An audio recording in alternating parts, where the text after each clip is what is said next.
Corbett Wall with DVAuction, here with your cattle market summary for the week ending September the 28th, where it's been a struggle. It was all last week, just trying to hold steady money, and did for the most part on a live basis. But I think when we get the weighted averages that come out here early this week, we're going to find out that pretty disappointing there, and especially on a dress basis, it's sure going to be lower. But you know, we came into the week thinking that we were going to have positive things happen, and then the board was down on Monday, and it seems like when your board is down to start the week, it's just a battle to try to hold what you got. And we were really thinking that we were going to get into some weeks here as we move deeper into the fall, that we're supposed to be gaining some ground, working this fat cattle market up into the 120s, getting towards 130.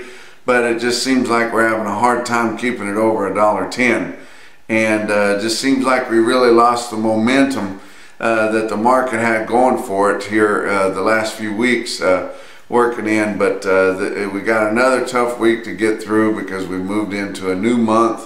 The packers are going to have lots of contract cattle, and they can either try to break the market and use a lot of those here early in the month, and then that would make it easier to gain some ground later in the month, or they may, I'm sure they're going to be very disciplined.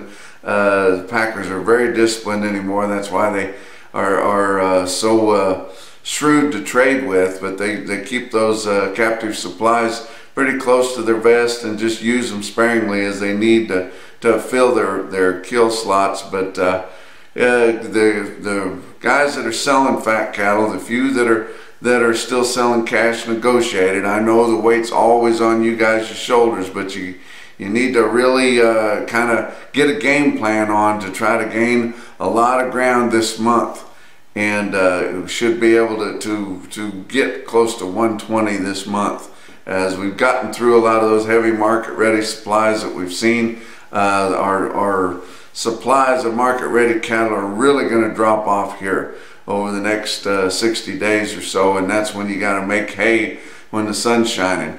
But let's look at your board for last week. October live cattle futures, Monday was down 90. That really hurt things, trying to get the market moving there last week. Tuesday up 17. Wednesday was up $1.52, and then it got to looking a little bit better, but mostly just on the feeder cattle market. Of course, feeder cattle market's got plenty of demand and go to it, so we don't really have to worry about it that much. Thursday was down 65, and Friday back up 22 cents, with October ending the week at 113.45, up 38 cents for the week. December live cattle futures ended the week at 118.85, up 40 cents for the week. And you think, well, gosh, if October and December board was both up for the week, you know, and we're moving into tighter numbers of market ready cattle, why weren't we able to gain any ground? Well, that's a good question. It was just kind of a failure to realize any gain this past week. But your October feeder cattle, Monday was down $1.77 there. Tuesday was up 17. All your cattle futures were up 17 cents on Tuesday. Wednesday up $1.82, and that really turned the worm on your cash feeder cattle auctions, because they got kind of a slow start. They never were really any lower to speak of, but it was hard to get them to move off steady. But by Wednesday, when we saw that big charge on your board, both fats and feeders, that really give an extra shot to your feeder cattle. And with them, you got plenty of buying power, and you got plenty of demand there. And so whenever you get a positive factor right there, the market responds. But Thursday was down 45 cents, Friday up 32 cents, with October feeder cattle futures ending the week at 158.17, up a dime for the week. September went off the board at 156.89, and November, now that we're looking at, ended the week last week at 158.05, very close to October.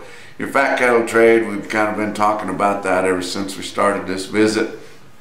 It was tough. You had sprinkling of trade earlier in the week in the northern plains, a pinch lower, and it was just hard to get anything going after that.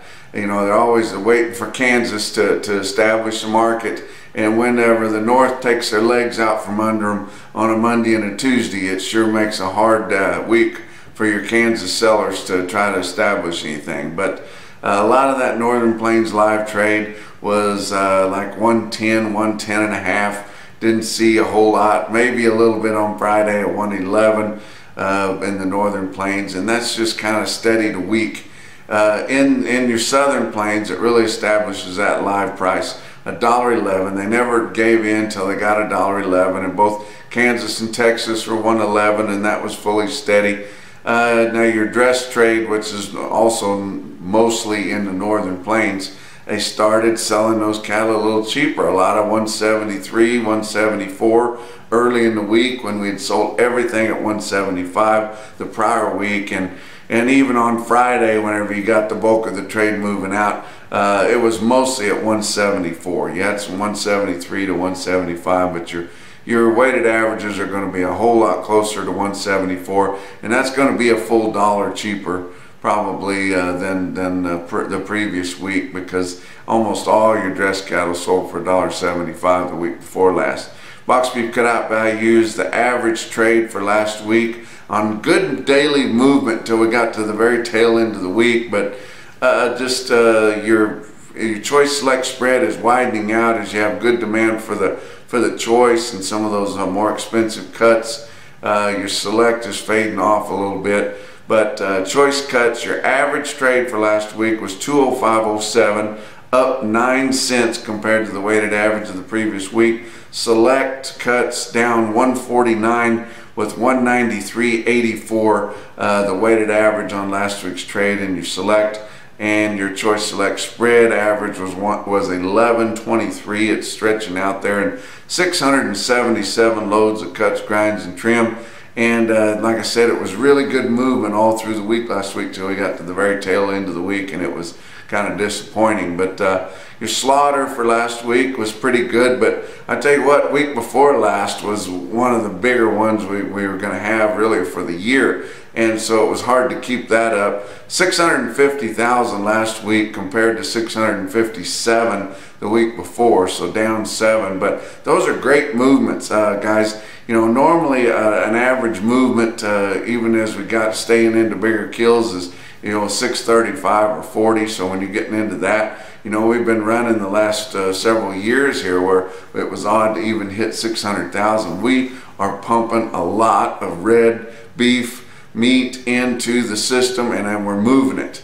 And so I think we'll sure see that whenever we start seeing the supplies tail off a little bit, and then they're going to get progressively lighter as we go months and months and years down the road. And we've got a good market to look forward to for quite a while. But same week a year ago was 648,000, so we were 2,000 better than that. But the main reason for the lighter kill than what we were looking forward to all week was a light Saturday of only 53,000. But I mentioned earlier in the week, last week, that Kane Beef processors down in Corpus Christi, Texas there kill a lot of Texas beef, and kind of a niche market there, but it's been a place that a lot of your Texas producers, not up in the Panhandle, up in your 5-area feeding region, but south of Lubbock, going down there towards Abilene and down in that hotter, wetter, more sultry type country there where there's a lot of cattle production but not as much feeding. But they really relied on Kane Beef to slaughter their cattle in the few feedlots that are down in that country. And I mentioned that they've been on hard times, and they're folding up and have ceased processing now, and owe several producers for cattle that have come in there. And I did get some calls. I got a call from a real nice lady down there that's been doing business with them for a long time, and she kind of straightened me out on this, and I wanted to pass that information on to you. Kane, the individual, and his family, very well thought of in that whole country there, and they always took care of their producers, always did a good job, built really a class name for themselves, and probably shouldn't have let that name pass on after they went. But in the early 2010s there, when Sam passed away and the family decided to sell the plant, they let the name go with it, and So in 2013, they sold that to a group of Texas ranchers, cattlemen, and feed yards down in that country that were trying to keep that deal going, and they were able to retain that name. And they had a tough time making a go of it, because I tell you what, it's tough to run a processing plant, especially in an area where you've eliminated all your cheap freight coming from one side, because you're sitting right on a coastline. So that takes away half of you got product going in and out there. So that's a tough place to have something like that, even though it might be easier for export to other countries. But whenever they decided to sell it, the conglomeration of Texas cattlemen, they sold it to a foreign outfit. The Fernandez Group, really based out of Venezuela, and if you've been watching things about how things work in Venezuela, it's not surprising that that deal did not work, and basically has never worked ever since they took hold of it. In 2018, they were behind $38 million paying their producers that were sending cattle in there. P&S came in and put a judgment against them, and set up a payout to start repaying some of these producers that had sent cattle in there. But basically, they, for the last 6-8 months, they have not been paying anybody like they were supposed to. And the bad thing is a lot of these producers that had good faith, that thought they were going to be getting paid back, and thought they would end up getting paid for the cattle that they just sent them not long ago, will never get paid. And the bad thing is, there were people that knew it. They knew they were behind. They knew that they were not making the payments they were supposed to make, and they wouldn't be getting paid for the cattle they were sending in there. And you know, maybe some of the feedlots continued to send cattle down to Sam Kane for processing, even though they knew that payments were not being made for the cattle. And P&S knew that they were not making payments. They should have shut them down long before they did, because it just ended up hurting a lot more people. But just didn't want to it to look like that the Sam Kane family and the Sam Kane name had anything bad about it. It's just too bad that that name passed on and couldn't keep up the traditions that that name and that facility and that business had really attained a high level of quality, and people being able to trust them for a long time. But nobody else could seem to carry that on like Sam Kane and the Sam Kane family. But let's look at your feeder cattle market. Your real-time index ended the week at 154.89, 13 cents lower than the end of the previous week. So basically steady all week. Now it was kind of a struggle getting going early in the week. Had some markets that were mostly steady, but just clinging to it early in the week. But like I said earlier, on Wednesday, when the board really shot up, we saw your markets really kind of attain a little bit better level. But for the most part, your feeder cattle were mostly steady to $2 higher in your auction sales over last week. Your calves were mostly steady, holding what they had, but a lot more calves starting to come to town now, so that supply weighs on the market a little bit. But over in the southeast, your orders for calves to ship out west for wheat cattle and things like that are starting to come in a little more. So your southeastern calves are starting to drift higher a little bit, where they weren't seeing the gains that your Midwest and plain calves were seeing here a few weeks ago. But you know, a lot of those calves in the southeast, $3 and $4 higher in your order buying sales there, where your shippers buy calves. But look at some individual quotes. South Coffeyville, Oklahoma stockyards, and you know, that's not in the high rent district, but it's a good market sale right there. But on Friday they had mixed steers there. 119 head of them weighed 856 at 152.75.